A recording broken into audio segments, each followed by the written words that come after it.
آپ کی طرف جائیں جو بدقسمتی سے ابھی تک ہم نہیں جا سکے. اور وہ خواب کیا تھی کہ وہ خواب تھی ایک عظیم قوم نے کھڑا ہونا تھا مدینہ کی ریاست کے اصولوں کے اوپر.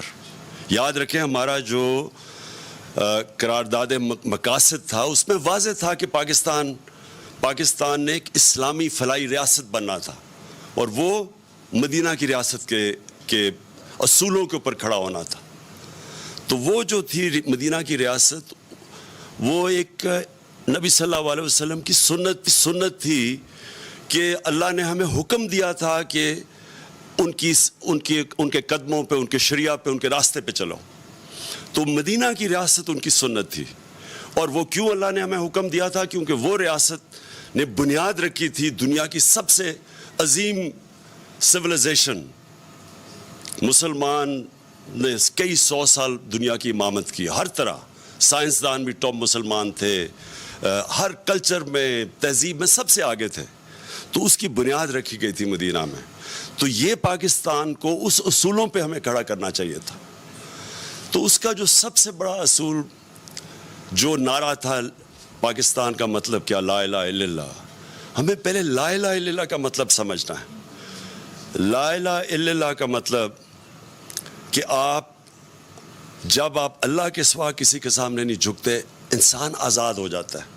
اور جو ہماری یہ زنجیریں جو ہمیں زمین پہ رکھتی ہیں، یہ جب تک لا الہ الا اللہ کا مطلب ہم نہیں سمجھتے وہ زنجیریں ٹوٹتی نہیں ہیں. تو ایک انسان اپنے پورے مقام پہ نہیں پہنچ سکتا. نبی صلی اللہ علیہ وسلم نے مدینہ کی ریاست میں انسانوں کی زنجیریں توڑ دی تھی. تو وہ ان کو پر لگ گئے تھے، ان کی پرواز شروع ہو گئی تھی. زمین پہ رکھتے ہیں. سب سے بڑی زنجیر ہے خوف کی زنجیر.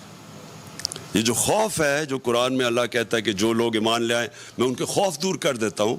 خوف کیسے دور ہوتے ہیں؟ جب اپنی زنجیریں توڑتے ہیں. خوف کی زنجیریں جو موت کا ڈر کہ جی مجھے کوئی ذلیل کر دے گا، اللہ نے اپنے ہاتھ میں ذلت رکھی ہوئی ہے. رزق کا ڈر کہ میری جی روزگار نہ چلا جائے. یہ سارے وہ خوف ہیں جو انسان کی پرواز روکتے ہیں اوپر. تو علامہ اقبال نے جب کہا نا کہ اس رزق سے موت اچھی ہے جس رزق سے پرواز میں کوتاہی آتی ہے. تو جو چیز انسان کو روکتا ہے اپنے مقام پہ پہنچنے کے لیے، وہ لا الہ الا اللہ ایک ایسا چیز ہے جو سب کچھ توڑ دیتا ہے، وہ زنجیریں توڑ دیتا ہے.